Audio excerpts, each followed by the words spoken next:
of mitzvot. They are the mitzvot that you have to fight to get to make them happen. You have this one, which are basically God bringing them to you inside of your hand, but they are must. We have to see this in your life to be sure that you really deserve to be called Tsadik Gamur. So now we are in the fourth level, Revi'i. הרביעי, להפריש תרומה גדולה. להפריש תרומה ומעשר. He said, in the רביעי, in the fourth category, the Tsadik Gamur have to be careful with the truma. Can I ask you what do you know about the truma? What this halakha tells you? Truma.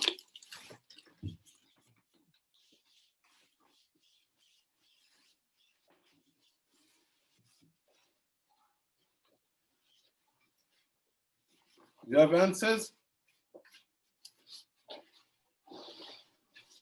No? Okay. I think Tuma is impurities. No, not Tuma. Truma. Te-ru-ma.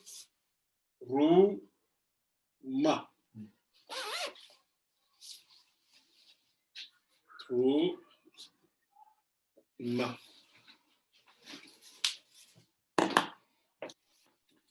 You know?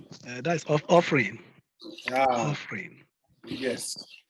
So I'm going to read the halachot and I will tell you what does it mean exactly.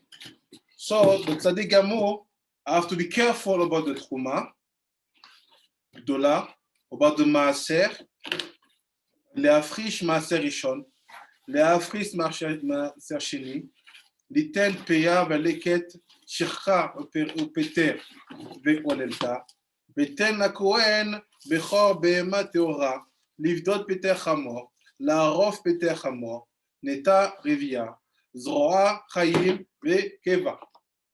So, I'll read them, all of them, like this is going to be obvious. ראשית הגז, להשיב אבדה, להשיב גזל, להלוות לגוי בריבית. No, let's stop now, let's make it. What is Truma? Truma is mean that on all your agricultural production, if you have a field, and remember you have grapes, you have vegetables, or you have salad, or you have tomatoes, or regarding you have a farm, you have animals. We know that we are blessing only if first we think about those one who give their life for God, for serving God. They don't have land, they don't have salary, they don't have. Who are them? Kohanim, the priest, and Leviim. So the question is, what the connection between what I should give to the Kohen, to the Levi, with the level of my tzidkut, of my quality being a tzaddik or not? So it goes like this. When, let's say, I have, let's say, apple. I have this apple.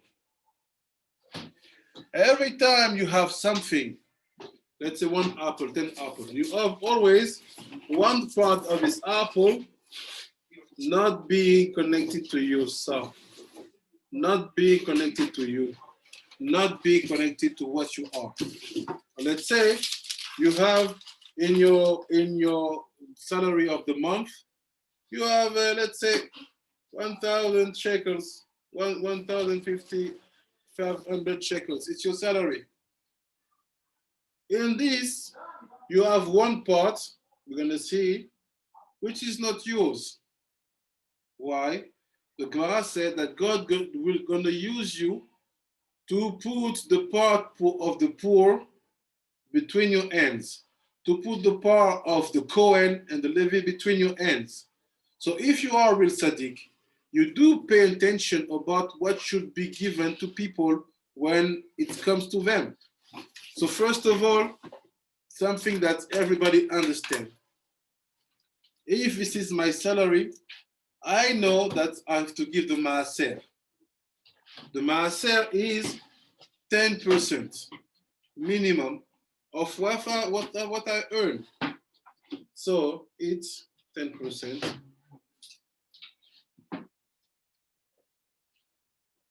It's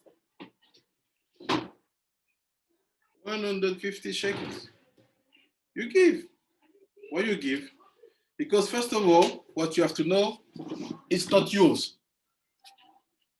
Keep in mind, you are not making an action of generosity. It's not yours. You have been used like a shaliach, like somebody we sent to make the mitzvah, and you have to make it happen. Sometimes people ask themselves, how is it possible that I'm not so blessed in my life? Why you're not blessed? Because something which is not yours, you keep it in your pocket. Not only that, you eat it. Not only that, you eat it in the restaurant. You say, oh, it's not yours. It's not yours. Be careful. Give the maaser. In the time of the temple, the maaser goes straight to the Kohen and the Levi. Regarding your money, if it's cash money, regarding your agricultural production, if it's wheat, if it's grapes, if it's dates, if it's fruits, regarding also if you have wine, if you produce wine, you have to give maaser. Now, what is the secret behind that? Remember, the Tsadik is called Tsadik Gamur because he's fighting back the Tzara.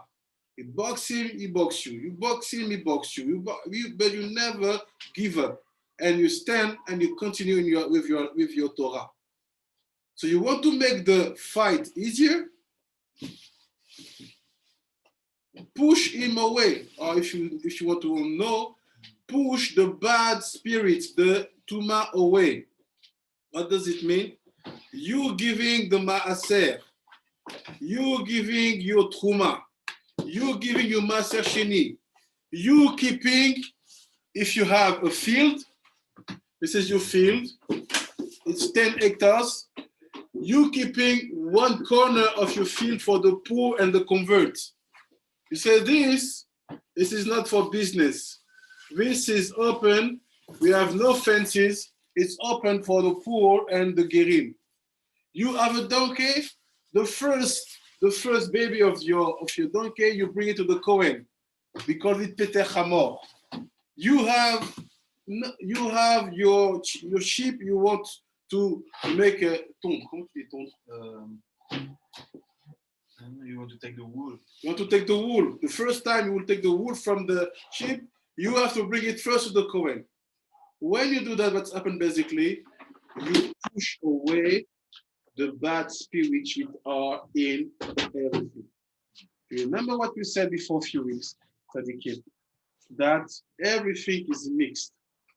You have good and bad in everything. So even if you have produced 1 kilo of apples, in that 1 kilo of apples we have one aspect which is not good, called ra.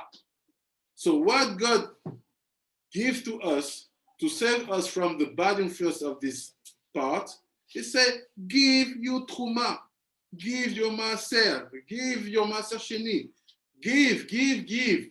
First, it's not used, and twice, it will put you away from the danger, with danger, using something which is full of impurity. Impurity. This is one concrete action where you see who is the tzaddik. He's paying attention on what he uses, how he make his business, and also the way he's gonna eat what he produced. To give you an example about the bad spirit, what I'm talking about. Do you know about the challah prelèvement? Prelèvement?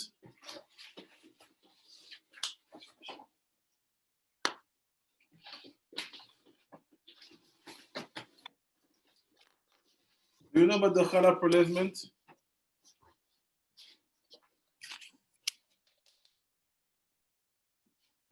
It's like this. Your wife is cooking the bread or doing the challah for Shabbat.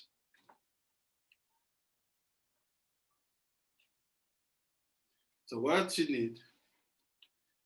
At the beginning, she buy, I think FLOU, the farine.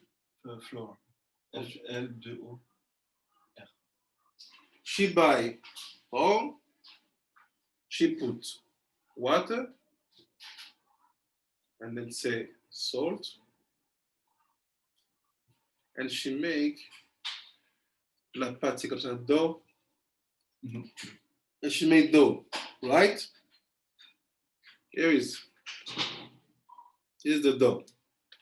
What she have to do is to take one part of this dough, say, ברוך אתה השם אלוקינו מלך העולם אשר קידשנו במצוותיו וציוונו חלת תחומה. This is how Sfaradim says. If you are Ashkenaz, you say ברוך אתה השם אלוקינו מלך העולם אשר קידשנו במצוותיו וציוונו להפריש חלה מן העיסה. The Ashkenazim, they said, be blessed God because you asked us to take the challah from the dough, and the Sfaradim said, be blessed Hashem that will give us the order to make the truma. So what is this? She take one part of the dough. She did before she make the blessing. She say, arezo challah. She keep the dough in this hand, but she take like this. She raises the end, she said, Arezo challah. She put inside of a small bag or paper, and she put it first, before to put in the paper, she put it in the oven, let it burn. Why? Because who was supposed to eat this part was the Kohen and the Levi. So in our generation, we don't eat it, so we just burn it to break it and able to be eaten. And after she put it, she can throw it. So what's happened now? The Ari is asking. He's asking. Let's say I go for lunch to one of my friends' place, and I have a doubt that he maybe don't know that the laws of challah, and he made the bread. The bread is in front of me on the table. What said the Kadosh? He said, you have to do the prelevement by yourself. The bread is done, it's cooked, it's done in front of you. Before to make the bracha amotzi, you say, Baruch ata Hashem Elokeinu melech haolam asher kideshanu b'mitzvah v'tzivanu al chalat truma. And you cut one part of the bread and you throw it, putting it in the small bag in the dash. Don't, he said, Ari Kadosh, don't play with that. Why? He said, every time this challah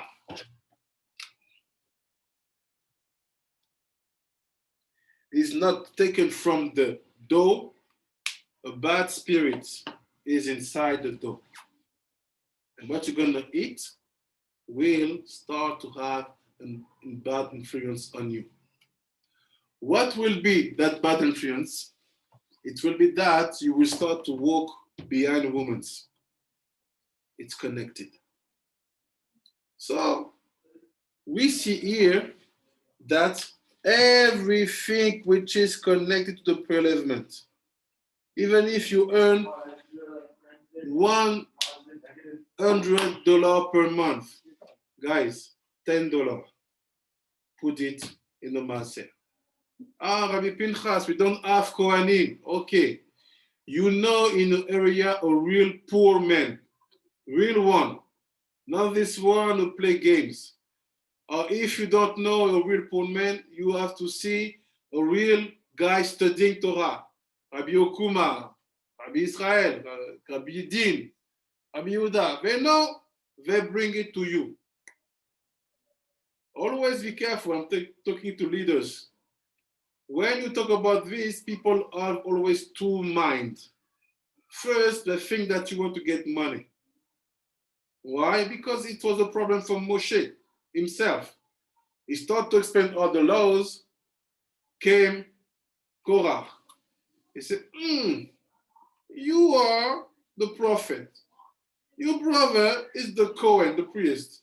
Your sister is the prophet. Everything we want to do, you take 1%. I'll buy the house, I have to call for you. I'll make my farm, I have to give you my animals. I'll make my wool, I have to give you. Oh. That's why you became so big. The Midrash say, Korah say, look, Moshe, how big he is. For sure, he eats too much because of the money. And God becomes jealous of Moshe. So keep in mind, when you start to talk about this halacha, don't go straight in the money. Don't tell to people, you have to give to the Talmid Chacham. No. Explain them what is behind. If they ask you, where is it written that if I don't do that on my money, if I don't do that about my agricultural situation, where is written that I have a bad spirit coming inside of me? You say it's easy. I will let you know. It's written in Pitve Ari, which means the books of Ari Kadosh. Book names is Sha'ar HaMitzvot, the doors of the mitzvot. Parashat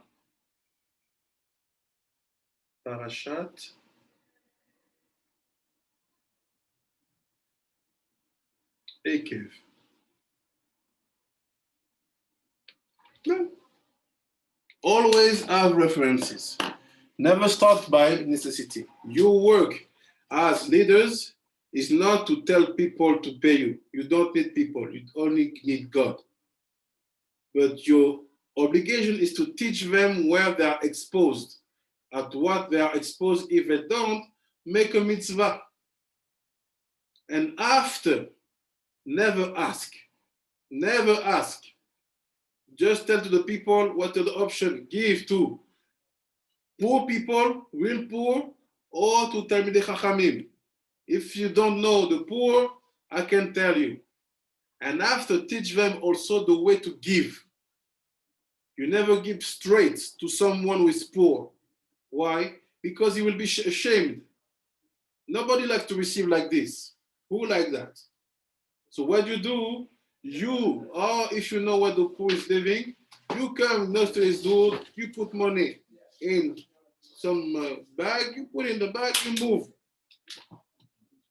Est-ce que la tzedaka, ça compte? Tzedaka also, yes. It's like Exactly. Also tzedaka. So now I'll give you the strategy how to give things. It can be truma. It can be tzedaka. It can be maaser. You have to think like this. You have to think about the name of God. Yud, Ke, Vav, Ke. How? Like this. You think that, let's say, this is the coin I want to give. This is the money. This is 10 shekels. This 10 shekels, this money, this coin, let's say this is the coin. It's Yud.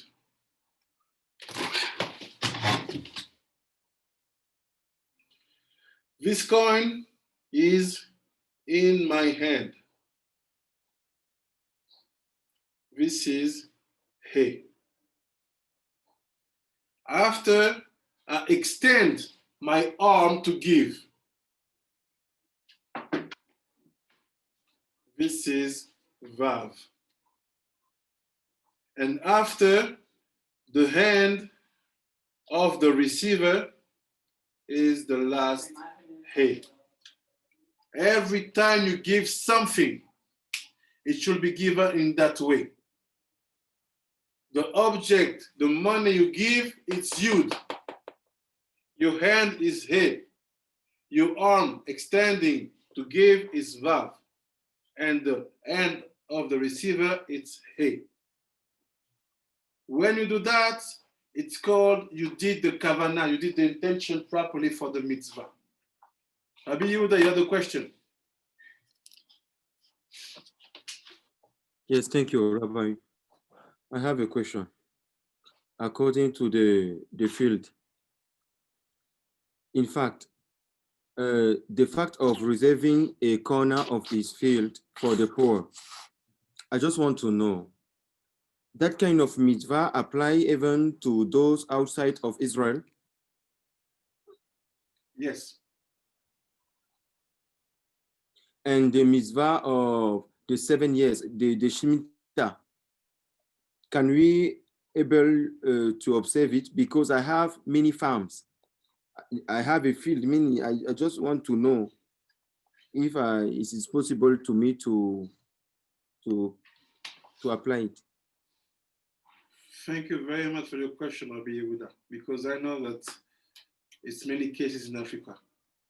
First answer to everything, yes.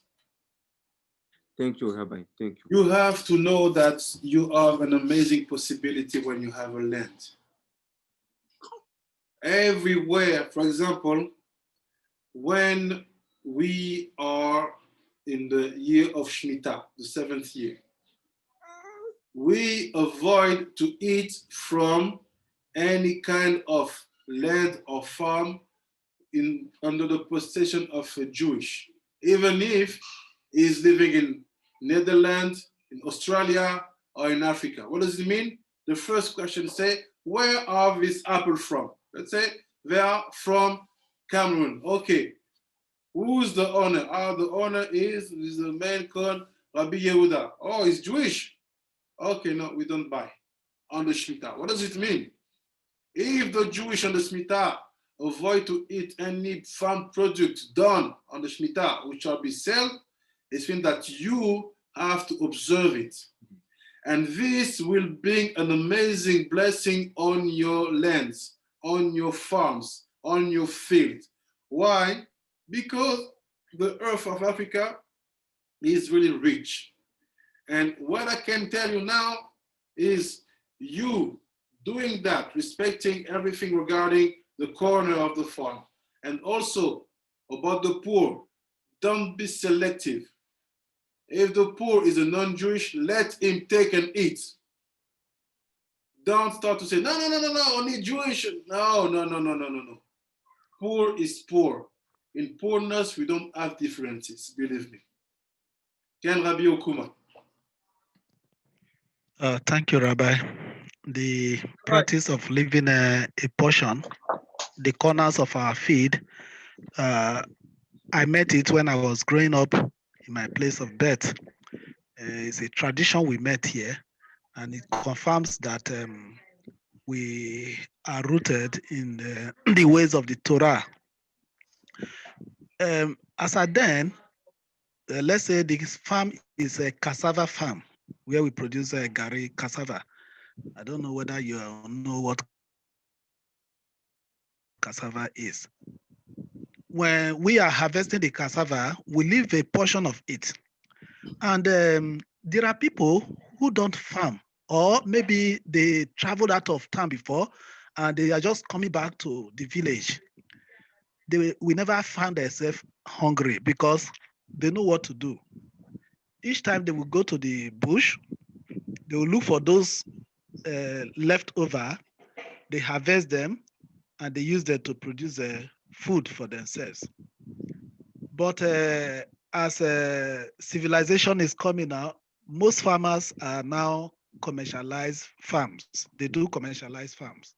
Now my farm, actually of recent, I also uprooted the cassava from my farm. Should I leave that portion there? Nobody will come again because a lot of people are no more following.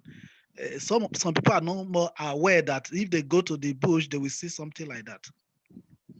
So now the receiver is not very much aware, unlike in those days when I was growing up. What is your advice to me? Should I still leave it there, or I should harvest everything and look for the poor and give to them? It's like this. This is two different things: to leave a corner and to harvest and to bring. When we say leave a corner, the Torah wants to be protective with you. Why? Because you want your land to be fertile. You want your land to give fruits on its time. You want your land to be wet by the rain. If you want that everything, all your harvests happen years after years in the best way, leave that corner. Don't think that that you're wasting project. Think that opposite, you are earning project. Even if someone came, a poor man, took from this part, go to another land, put his production, he become rich, be happy. Why? We saw that if you have a candle and I want to light other candles, I took from the flame. But the flame from the first candle never decrease. It stays the same. So when you start to think that, oh, this poor man came here, take my cassava, he make on his own field, now he's a rich man, he took my blessing. No, mistake. Because the Torah said, God make you rich, God make you poor. It's not your cassava, it's not your corner that made her rich. It is blessing. You be happy because you did your mitzvah. Now, if you want to feed poor people who don't have the possibility to come and to get the cassava from the field, take it from the other side of your field. Bring it by yourself. It's called tzedakah. Yeah. That's why let people come. If they came, they take the harvest your land, let it. When you harvest and you let some things, you have to. Exactly. Rabbi Shimon is saying, is adding one aspect. He said, even on the part where you're not supposed to reserve that to the poor. You harvest your land and you forget some project by moving. That project, leave it for them. It's not you forgetting. The project want to wait for the next guy who's gonna take it to eat. Keep in mind, God make rich, God make poor. You are not loser. You will never be the loser if you apply your life to be connected to the mitzvot of God. You will never lose, never, never. So keep the tradition of your fathers, Rabbi Okuma. Keep doing it, even if it's become like this. Put your fencing, let it be there. Say, make it good, like this. People will find good projects, but let it be strong. Tell to all the community, be strong. Don't change the word of God. Let it. If you want to give to those one on the cities, take it from the inner side. Ken Rabbi Yehuda. Rabbi? Yeah. Okay, Rabbi. I have another question. Rabbi Dean had the question before. Sorry, I forgot. Sorry. Rabbi Dean, Rabbi, yes. okay. Rabbi, on the Maseh, the 10%, do we give it to one individual or can we give it to many individuals? So 10 people, 1% equal 10%. Or do we give 10% to one person or one organization? Or what do we do? If I see 10 poor people, can I give them 1% of each? Or what do I do? It's like this. You have to give 10%. Allah said, you can, if let's say you have 10, you made good money, $10,000.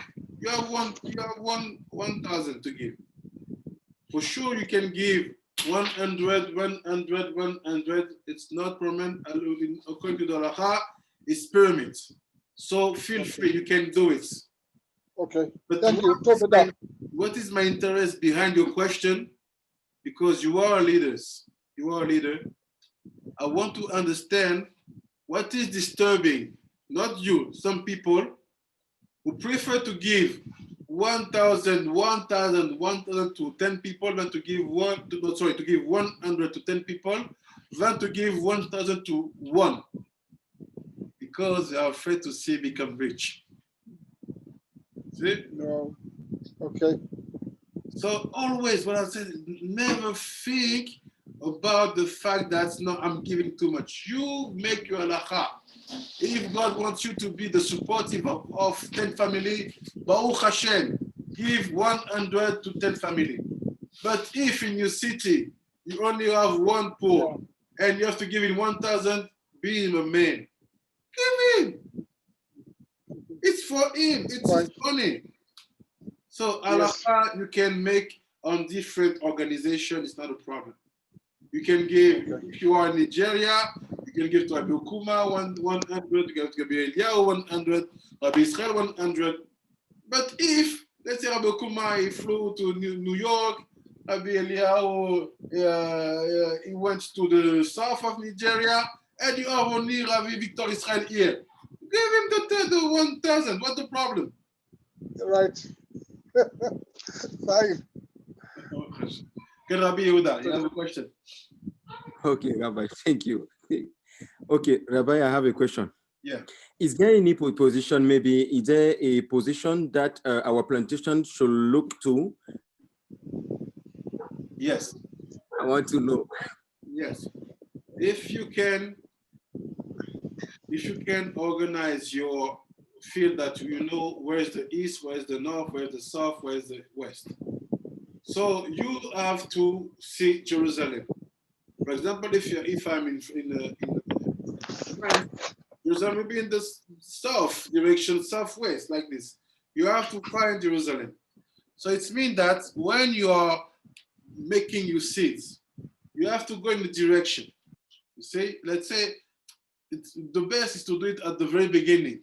But if it's done, it's done, not a problem. Let's say you have a virgin field. You want to start now. You have to make line, you have to make seeds, and after to put the earth, to put water. And if you work, your direction of working should always be in direction of Jerusalem. See? Direction that. Where's when people ask you, where's the let's say the top or the north side, if the north is facing the Jerusalem, where's the north side of your field? Jerusalem. This. And like we work in that situation. Go, send it. It's important. Everything we do, we try to do it oriented to Jerusalem. If you're in Jerusalem, to the Bet HaMikdash. If you're at the Bet HaMikdash, to Kodesh Kodashim. It's important because you have to make everything happen with the prelevement. Also, some bracket, because we are here in Halachot, with where we have to see by you doing them that you are a real Tsadik. Also, when you are with your wife, you bed have to face Jerusalem. You head facing Jerusalem and your feet facing the opposite. Don't, even when you are in your marital task, that direction. All this will help you to bring down very good souls. Or if no souls come from this relationship, you will bring down or to create upstairs very good creations. Also, if you are building your house and you have to choose in which direction we're going to put the toilet, what is the direction which is where you're going to give your back? The toilet always in the north. Does it mean? See the north, so if I'm sitting there, it says the toilet, the north should be there, here, behind me, in that direction. Never put the toilet in the direction of Jerusalem or never one. North. All the things, all these details, thank you, Rabbi Yehuda, for your question. All the details are important in which direction you do things. Your prayer, the way you, even the way you put your table in your living room. You are the chief of the family. When you're sitting and eating, your face is facing Jerusalem. When you're sitting in your field, let's say, and you are studying, you face Jerusalem. All these are very, very, very important. Ken Rabbi Yehuda.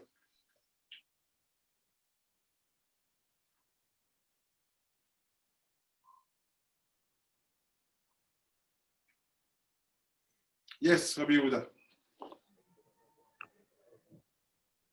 Okay, Rabbi, thank you for all the details. I have another question, Rabbi. Yeah. Is it allowed to plant several crops in the same field? Several what? Crops? Like cultures, like granite. So it's like this. My question is, what do you mean by in the same field? I will show you two pictures. Let me know which one is what you mean. Let's say this is your field. And you have one line, two line, three line. Are you asking by here, putting olive tree, another kind of tree, date tree, olive tree, dates, or like this? Or are you talking about here I do olive tree, here I do dates tree, and here I do mango? What is your question? The two. Okay. The two, Rabbi. I'll explain to you. Okay. The case of you have one line this, and in the same line, let's say this is Jerusalem. So I go in that way, okay? And you say, oh, I want tomatoes, onion, dates, olive, tomatoes, garlic, salad, carrot. This is forbidden. We don't make seeds by mixing species. It's forbidden. But if you have a big field and you say, you know what? That line would be tomatoes. Here we're gonna do olives. Here we're gonna do apples. This is permit. You make your line of olives, you finish. You go get the seeds of tomato. You make your line of tomato, you finish. You go get your seed of olives, you make your line of olives. This is permit. Can I be with that? Okay, Rabbi, is in Africa we have a problems, the real problems. When we go to, when you go to the what we call in French the colloque for the government colloque, Yeah. they says that I will take an example. I just take an example. If I plant the cacao for chocolate. Yeah. If I plant the cacao, after and next I put the plantain in the same time. just to make like a shadow or on top of the cacao. Yeah. That is the advice of the what I'm going to say, to the system of agriculture in my country. Yeah. I don't know if it's good. No, it's not good. It's like this. From the very first look, you have to see if the field is a Jewish field or not. The Torah says clearly that it's forbidden when you're making your seeds to say, okay, like this, tomatoes, onion, tomatoes, onion, tomatoes. No, we don't mix. If you want to see if you are in front of a Jewish field, you will see line of product, line of product. The technique, the blessing of seeing your cacao being strong is not because you're Jewish, it's not because you will put next to these plantains no, it's not works. Lines of cacaos, finish line of plantain. When you do this, you respect all the species, but also all the soul which is gonna come to be inside of the product you're bringing out from the earth. Because Bezrat Hashem, we're gonna see one day what is the secret of food, vegetables and fruits. What are them? Souls. When you eat souls. Bezrat Hashem, we're gonna see it. So that's why we are so strict. Don't mix things. Make lines. If people say, no, you are against our tradition, you say, you know what? Give me my corner. Let me do, and do like you do. And people, you will see, after the first harvest, we will do like you. Okay, Rabbi, thank you. Shalom, Rabbi. Yes. Rabbi, I have a question. Yes. Rabbi, in my community here, both the Jews and the non-Jews, they don't complete during harvest, they still leave the corners of their field. But the Torah talked about the Shabbatical year. I have been trying to get the exact time or how to do the calculations to know the Shabbatical year, but up to now, I have not understand much about the Shabbatical year and the year of release. So Rabbi, I would like you to throw more light on the Shabbatical year and the year of release. Okay. So what you want to know is what should be the size of the corner? Rabbi, that is not the size of the corner, Rabbi. What I want to know is the 7th year, the Shabbatical year, when the land is expected to be on its Shabbat. Yeah. I would like to know how to do the calculations to obtain the exact year when it is expected that the land will rest. We have done by Rabbi Yehuda, we have an eternal calendar. It means that, for example, the Shemitah, it's next year. Not now, but the next Tishrei coming. Let's say we start from Elul. It will be Shemitah for one whole year. So after you know that every 7 years comes. So the Shemitah is next year, not here. So all the Jews next year.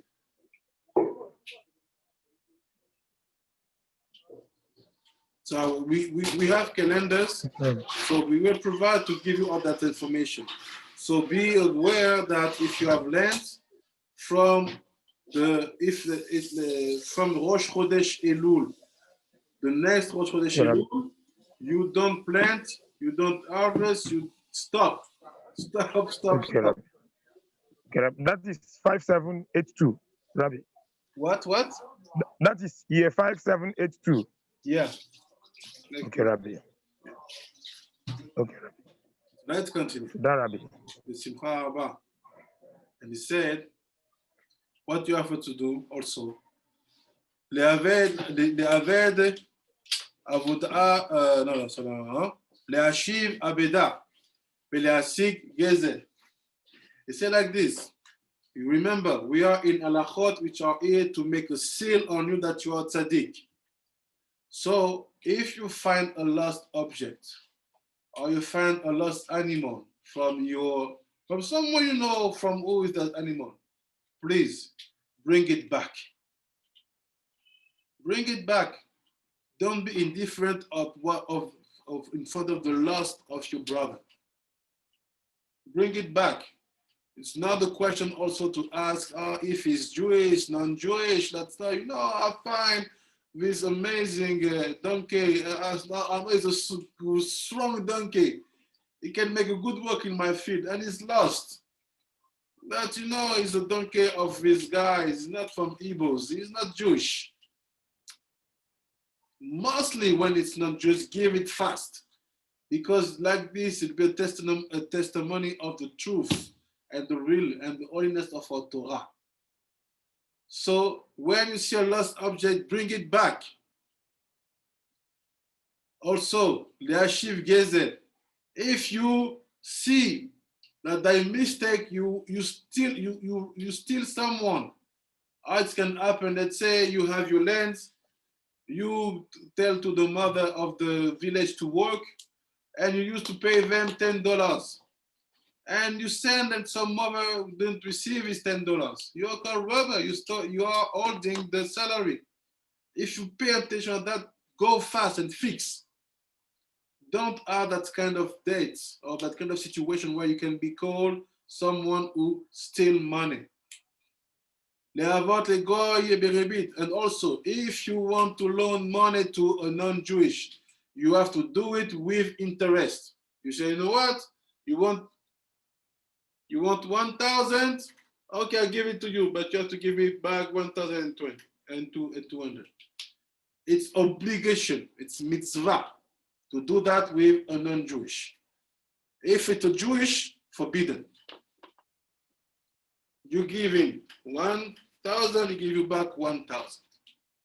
Always halachot, if you are able to make it happen in your life smoothly, it means that you are a real tzadik. After he said, Lingosh lenochi. Lingosh lenochi. לעבד עבודה זרה ולצדק מאזניים ומשקול ומידות. עזוב תעזוב. So it say לנגוש. Let me check what it is. לנגוש. Can Rabbi Yehuda? Yes, you have a question. Okay, thank you, Rabbi. Yeah. Rabbi, I have a project. Yeah. I have a project. Rabbi, I am opening a large farm that can hold even 3,000 to 4,000 chickens. And next to that, I will also want to breed. Is it permissible to a Jew to raise non-kosher animals? Okay. It's like this. When we have the halacha telling us that it's forbidden to eat non-kosher food, the idea behind is any kind of profit. Okay. To eat is a profit because you will love the taste, you will eat, it will make you feel good. And also to make business is a profit. So it's forbidden to make any kind of consumption, eating, or any kind of business with non-kosher animals. We're going to see with the Ben Ish Chai, the only exception, only situation where things can be different, it's when we are talking about forbidden coming from the Torah and forbidden coming from the Rabbanan.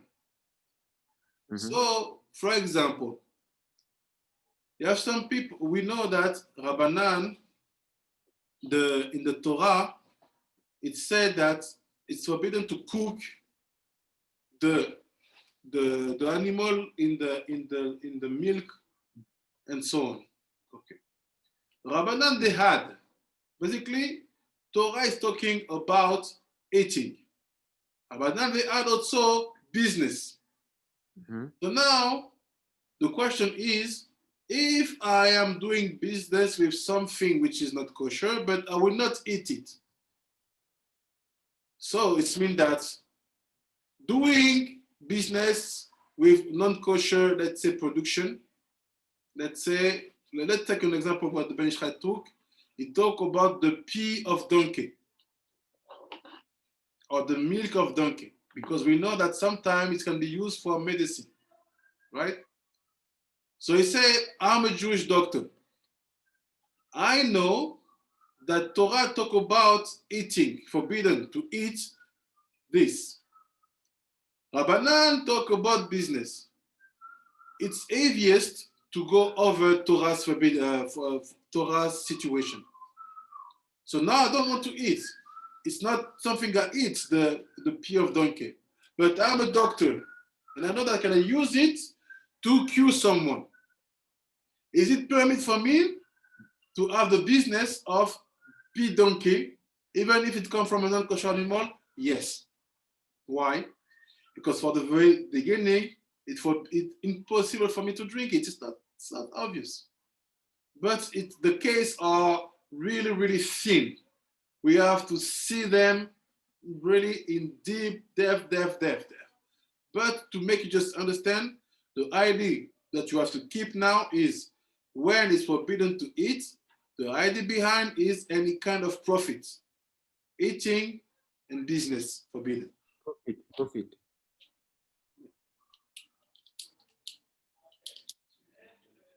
If you want to do, for example, a farm with pigs, it's forbidden. Ken Rabbi Yehuda. Okay, Rabbi. Yeah. I ask all those questions because it's according to my project. I know. Okay, Rabbi, I want to know, is broiler kosher? If what? I don't know, or broiler, maybe what you call in French, poulet de chair. Say in French. Okay. Can I say in French? Yes, I will translate. Ok, thank you. Ok, Rabbi. Est-ce que le poulet de chair est caché? Je m'explique. Rabbi, je suis en train d'ouvrir une ferme qui peut prendre près de 4000, minimum 4000 poulets. J'ai acheté déjà des terres et je voulais aussi lancer un grand projet d'agriculture. Ça, c'est autant de choses que je voulais vous soumettre à votre arrivée. Donc, toutes ces informations, c'est parce que je vais être sûr. Actuellement, donc, j'ai pris des gens pour construire les locaux. Les locaux, les construire pour pouvoir faire entrer les poulets. Maintenant, j'ai un problème. Je voudrais faire jusqu'à l'industrialisation, c'est-à-dire je voudrais faire jusqu'à la cachère-route. J'ai donc maintenant une difficulté. J'ai réfléchi, quand je regarde la manière avec laquelle le poulet de chair, le poulet blanc là, avec les plumes blanches là, est formé, je suis tellement inquiet. Et maintenant, j'ai une autre proposition d'acheter plutôt la poule du village, la poule du village là. Parce que quand je regarde même la manière avec laquelle ça vit, la poule du village résiste au froid, résiste à beaucoup de choses. Tandis que les autres, il suffit une petite température comme ça, ils meurent tous. Donc, j'ai donc préféré, je ne sais pas, j'ai préféré prendre les poulets du village. Le poussin, c'est 1000 francs. Mais ça prend le temps que ça prend. Mais je ne sais pas, au niveau de la cachère-route, je me rends compte qu'on ne peut pas faire la cachère-route sur quelque chose qui est fabriqué d'une manière industrielle. Donc, ça me dérange. Okay. I'll translate for everybody because your question is very, very important. He's asking something about one project of growing chicken. You know, when you make things in big proportion, you can pass from small production to industry. So he's asking, how can he's worrying about the kashrut of the chicken if it moves to the level of industry. It means that you have a lot of chicken, 1,000, 2,000, 3,000, and they can be easily sick.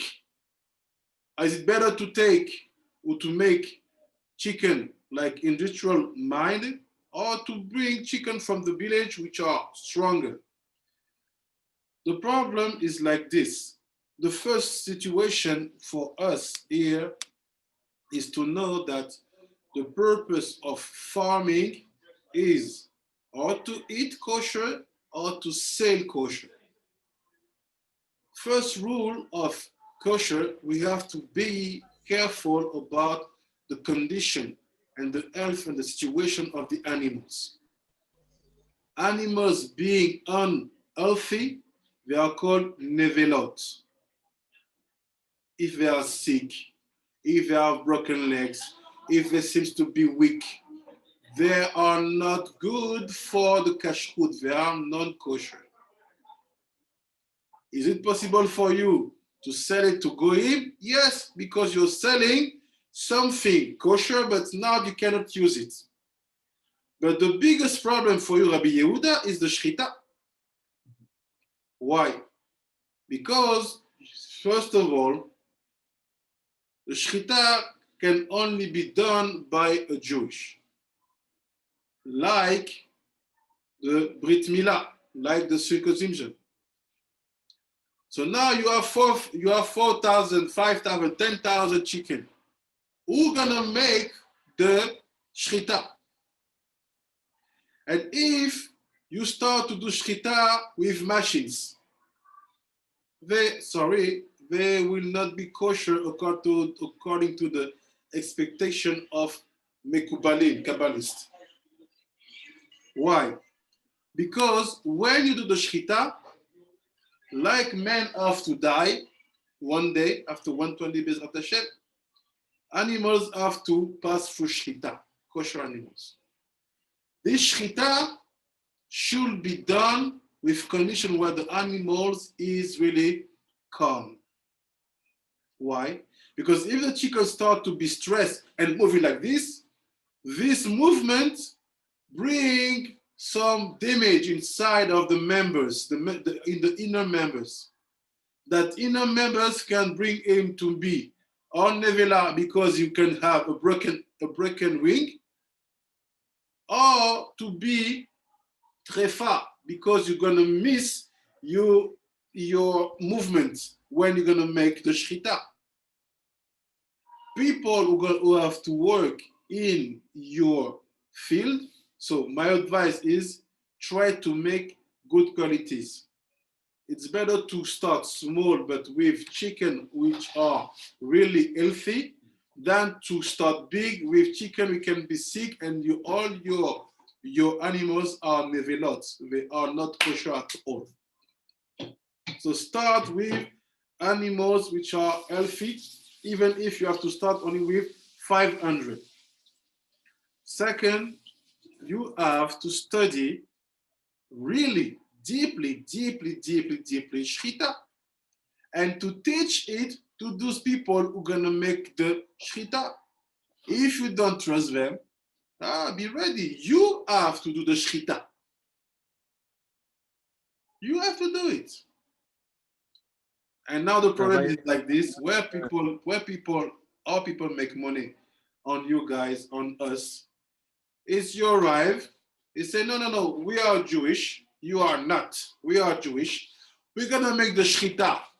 They come, they take your chicken. Sometimes they are kosher, sometimes they are just a guy not so honest. They make the shrita and say, okay, we did the shrita, you have to pay us $10,000. You did it.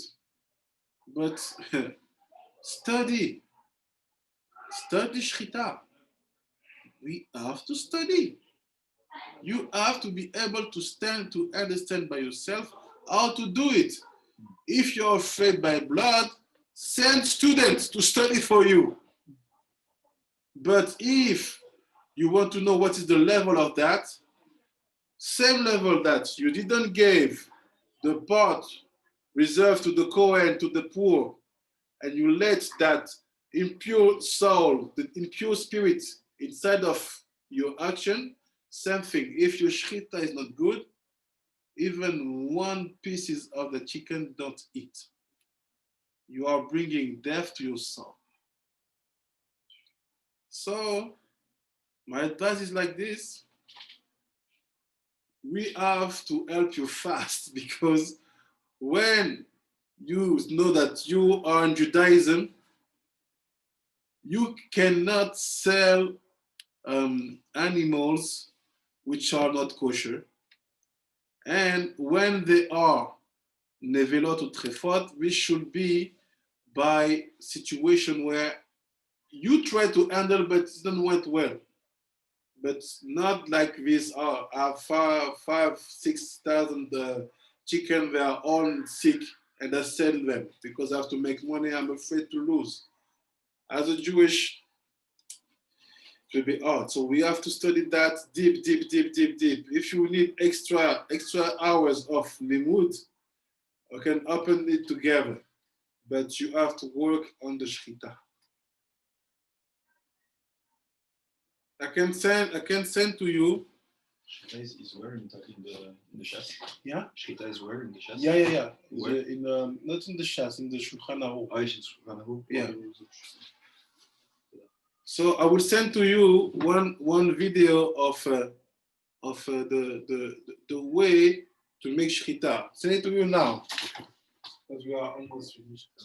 1 second. Give me 1 second.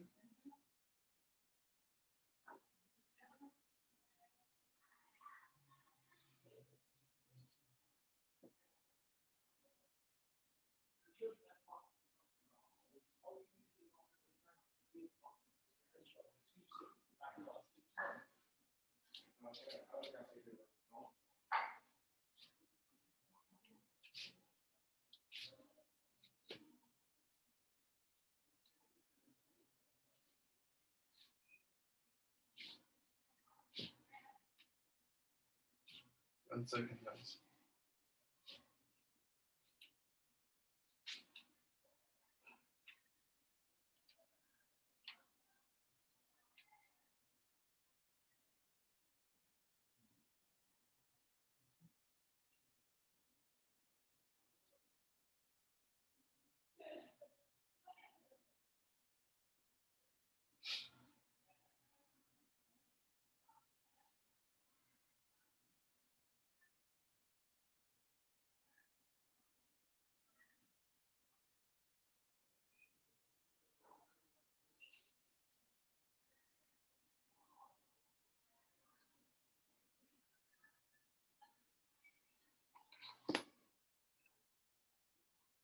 Few seconds. You're going to see it. You can check it while we are online.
A small video in maybe 1 minute you will receive it. It's charging.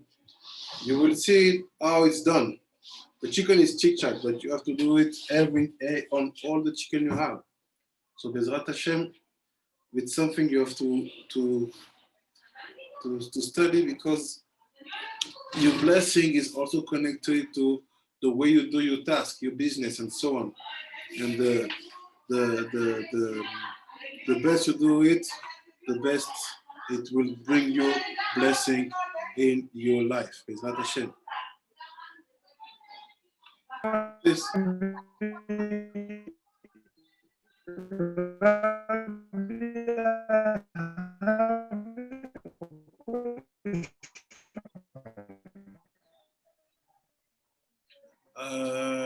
Rabbi Israel, can you repeat? It's not here.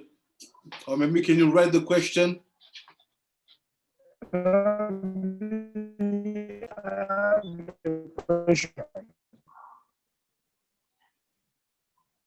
One more time.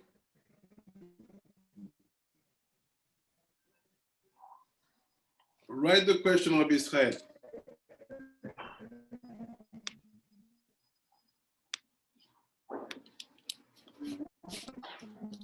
Rabbi,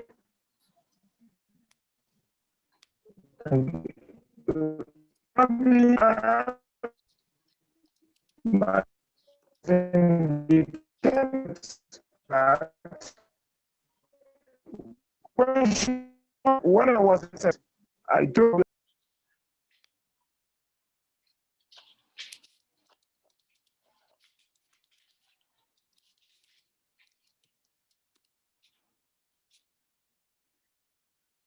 Write the question, Rabbi Israel.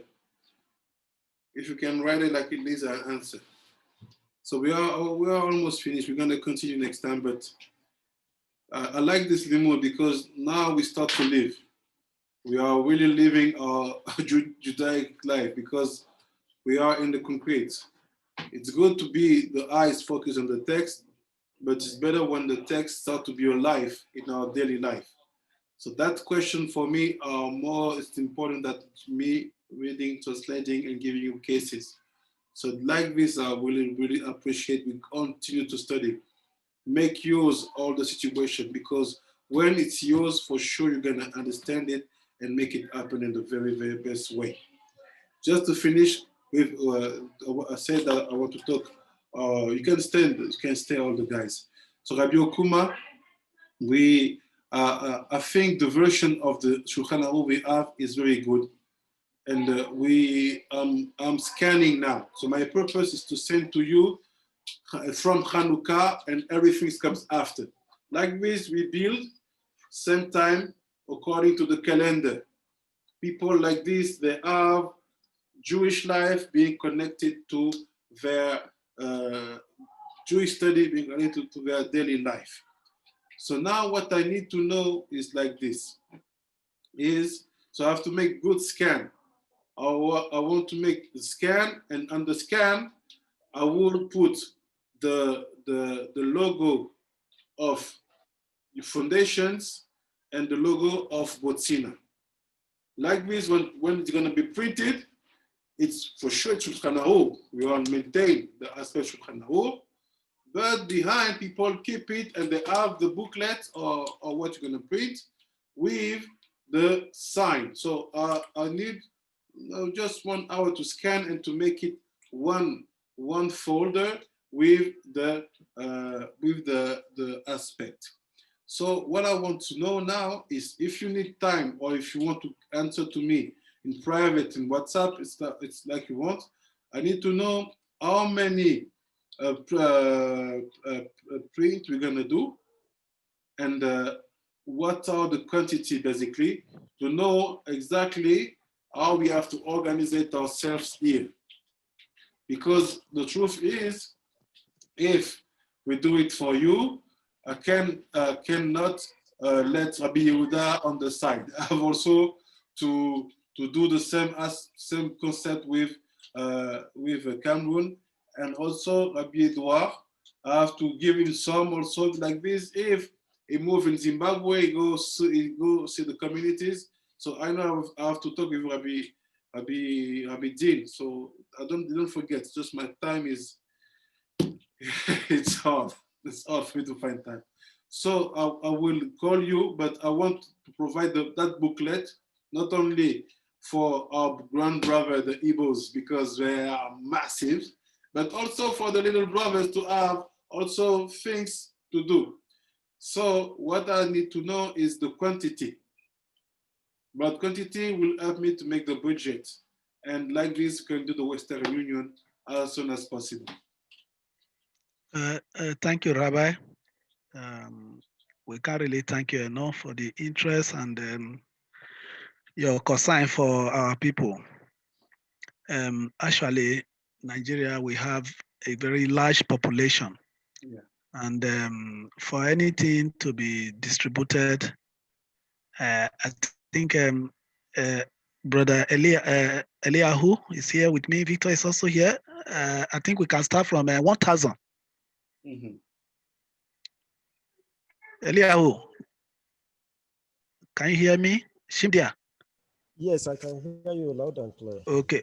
We can start with 1,000 copies. And Yes. in that case, we are not going to do photocopy. Maybe it will pass through the printing press. If it passes through the printing press, it will become cheaper. 100 page may cost like 500 naira. 500 naira is about is it around $10 or $1, $10, something like that. $10. Okay. 10 or between $10 to $15 Okay. can give you one copy of 100 pages. If it passes through I will give you the actual calculation, but that is my estimation I can think from my head. Okay. So a book of 100 pages will be around 500 naira if it passes through the printing press, and we are producing 1,000 copies. Okay. So 500 naira is a very small money here.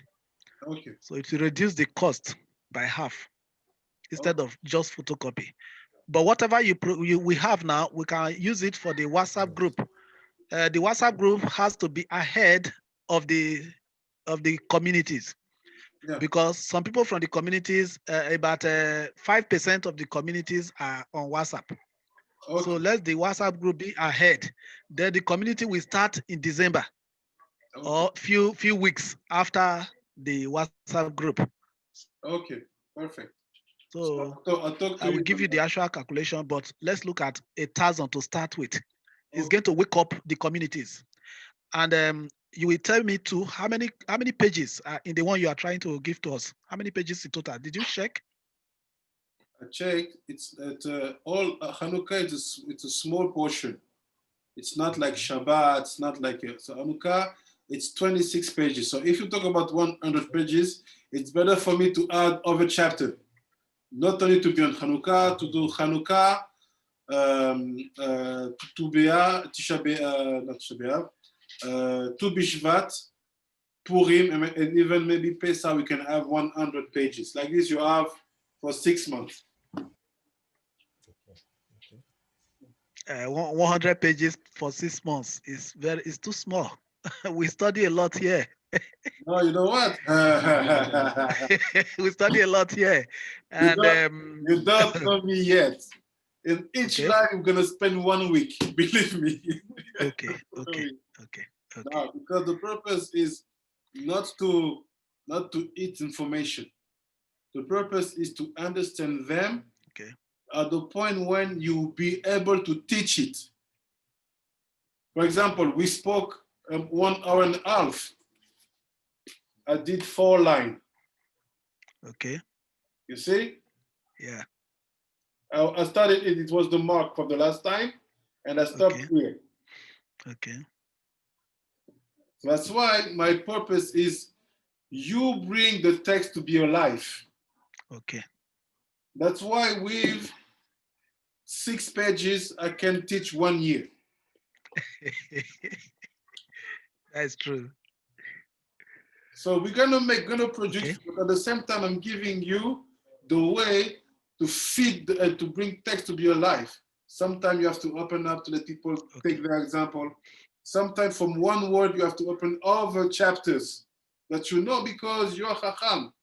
They will have Hanukkah, but in Hanukkah, when they're gonna talk about the oil, you know that you can add all the chapter about the oil of Shabbat. Not smelly. You can go. You like to say, if you like, think about your body, think about building your wife. You see, like this, we see that you are Chacham. Why? Because you're connecting things which are not in the same places. So you can do it. Don't worry. And what's what I told you on each on each part, I will give you a hint to say, you know what, Rabbi Yom Tov, Rabbi Eliyahu, you see that place, that word, take your time. Eat this moment, talk about that. Okay. I will do it. Okay. Every time say, in this moment, talk about that. Here stop a lot because people always misunderstand here. Here go fast because the secret is too big. Here lose your time because people always missed up with that aspect. Always I will give it to you because like this become real rabbi. A rabbi know exactly how to bring people through 1 pages. So I will make it. Don't worry. Okay. Okay. So Thank you, talk to Rabbi. on WhatsApp about the number of pages we're gonna do for the very first time. Bezrat Hashem. Okay. So Rabbi Israel, you had a question. So okay, just to let everybody know, like this, it's for everybody. Say Rabbi Israel say he has been abstaining from eating meat for 15 years. Don't eat meat as a result of lack of satiety in Nigeria. But some friend told him that he's falling regarding a positive commandment, which is that what the friend said, that there are the things you should eat, and he said that Rabbi Israel will be punished for that. So Rabbi Israel is asking to us if it's true and if he's supposed to eat everything that is promised in the Torah. So Rabbi Israel, it's like this. In the level of Tsadik, even things which are permit, you have to see where you are inside. If you are allergic to something which is permit, don't eat. Don't put yourself in danger. This is the first case. Always, even when it's forbidden, it's clear. We put it on the side. When it's permit, everything which is permit doesn't mean that you have to do it. Check if it's for you or not. This is the first part of the answer. The second part of the answer, if you decided not to eat meat by, let's say, situation of, oh, I'm vegan, I just eat vegetables. Or by, you say, no, it's the tendency of the moment. What you have to know is like this. When we talk about the food, I'll make it short. What is the food? Two origin. First origin is created by God, which is a very, very small part of the food that we find in our market. What is the second part of what is the food? You have one Jew. That Jew made specific sins, and he died before to do tshuva. He died. When he died, he was judged, and they saw that he don't deserve Gehinnom. But this for sure is the Rasha. So this Jew is a Rasha. They said, you are Rasha, you don't deserve Gehinnom. What he deserved? He deserved a place called Kaf Akela. All this I will explain to you face to face, guy, but I'm just answering to Abisrael. So when he is in the Kaf Akela, he starts to pass different kind of strange gilgulim, strange recognition. It will be in minerals like salt, water, vegetables, herbs, and so on, animals, and after you have to achieve the level of man. What does it mean? The food, most of the food we have in our market, they are Jewish soul who were Rasha. So based on that, we understand the importance of the brachot. If you eat something which was Rasha in the past, make a bracha like this, his bad behavior will not become one with you because the food becomes one with you when it's digested. This is just a bracket. Now, you see, animals is the level which is the closer to the man. The Torah said, you want to eat animals? You have to be Talmid Chacham, understanding and knowing about Kabbalah. So it means the Zohar. This is the condition of eating meat. Our stuff, right? Okay, God Rabbi. said eating meat is not for everybody. Okay, Rabbi. But after you see that vegetables and so on and the minerals, they are in the lower part. So the truth is, if you're vegan, it's harder to bring up this and that than animals. So based on that, here's the Okay, answer. Rabbi. If you know that eating meat for you in Nigeria is a problem because of sanitary situation, don't eat meat because it's better for you not to eat meat than to eat nevela, trefa, or things that are bad for your soul. But if you know that Rabbi Yom Tov has his chicken in his shrita, you can eat.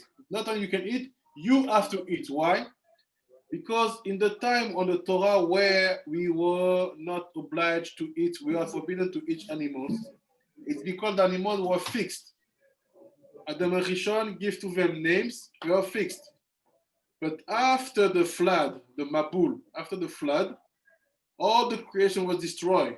So we went back to the situation where animals do need to be fixed again. What is the apparatus, the system, and the direction of fixing eating? You getting your food, you take the soul, Jewish soul, which is in the kafakela, now is the food. You say the first blessing, you eat it, you chew, you swallow. What's happened? The good soul is staying with you, you become one with your food. And the bad aspect, it go to the Gainam. What is the Gainam? Toilet. So now, thanks to you, what it didn't deserve at the beginning, it said it didn't deserve Gainam. Now, thanks for your eating, first blessing, final blessing, eating with Kedusha, studying, this soul now go to the Gainam and you serve it. Okay, Rabbi. So, Rabbi Israel, my advice is like this: protect yourself about kosher nevilot, but meat, yes. Why? Shabbat, Yom Tov, Rosh Chodesh, we have to eat meat and wine. Halacha. So fix and make you part of the job by fixing the meat. Okay, Rabbi. Okay? Okay, Rabbi. Now, Hashem bless you, Rabbi. Baruch Hashem. תודה רבה. צדיקים, ראש חודש טוב, ראש חודש אלייס טוב, תודה רבה רבי אוקומה. Be blessed, be this Rosh Chodesh, be blessed, good sign for us, all our activities, all our projects, and also to mostly all our limud. May we go up and up, higher and higher. You, your family, your student, everybody who are counting on you, be blessed. B'siyata d'ishmaya, and Bezrat Hashem, we are facing Hanukkah. So what we're gonna do? We're gonna make a small bracket.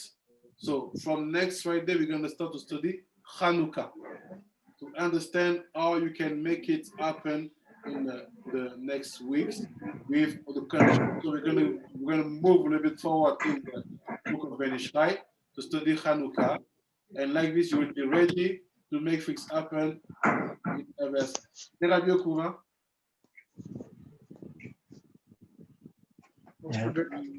Harav, I still want to know how often you will be able to teach in the WhatsApp group, because you can see everybody is waiting. Okay. Like the WhatsApp group of distance learning. Yeah, distance learning, yeah. So let me, how do you want the teaching to be? You want me to send a small video of things, or what do you want it to be? If you have the time, we need you all the time. But if you don't have the time, do small talk, then we do the rest. Your students, we are here, we can do the rest. Okay. Israel is there, Brother Yehuda is still there, Shimdia, Eliyahu is there. So we of the Eliezer program, we are still there. We can do some interaction and assist the students. So do you want we start with Hanukkah also? Yes, Yes. Okay. I have told them that we are going to start with the Shulchan Aruch, and I have not mentioned any topic. So you can open the topic while we go online and bring some stuff everybody can read and ask and make comments. Maybe once a week you answer all the questions. Okay. Once a week you answer all the questions. No problem. What you're gonna do? I want first to start with you. Like this, you have more details about Hanukkah. So it means that I will do the video. Let's say for Thursday evening. But I want you to get Rabbi, first. I cannot hear you, Rabbi. You can hear me now. It's good. I didn't hear you. It's good. I didn't hear you. I didn't Now hear it's you. good? Repeat again, sir. Now it's good. Yeah, it's good now. Okay. I said I want first to teach you about Hanukkah. Like Okay. this, you have enough element to answer to the question if the people react. So Okay. we're gonna study it on Thursday. Okay. So I will do the video for Hanukkah for all the group. Thursday Yes. evening, let's say after our limud, I will send something talking about the general aspect of Hanukkah and Okay. connecting it to also our own story. When say our own story, we have to connect Hanukkah with your own story of Nigeria. Because every time a Jewish make a mitzvah, he's really concerned because that mitzvah is also his daily life. So we can Okay. talk about all the time where the Jewish, the Nigerian Jewish, the Igbos have been faced adversity. Or I will make something like this. I will give the most important halachot just regarding the way we do. And after you, I will give you more details about what is behind, what is hidden behind, and you can now play the role of teacher. Okay. Toda Rabbi. So the first day we do it. Welcome, Rabbi Tsadik. Toda Rabbi Rabbi, Toda Rabbi Rabbi. And see you on Thursday, Bezrat Hashem. Kodesh Tov Rabbi. Kodesh Chodesh Tov, Tov, Rabbi. Rabbi Okuma, Chodesh Tov, Rabbi Yehuda, Thank you. Chodesh Tov, Rabbi Israel, Chodesh Tov, Rabbi Din. Kodesh Tov, Rabbi. Bye-bye. Bye bye. Kodesh Tov, Rabbi. Bye bye. Bye-bye, Tzadik.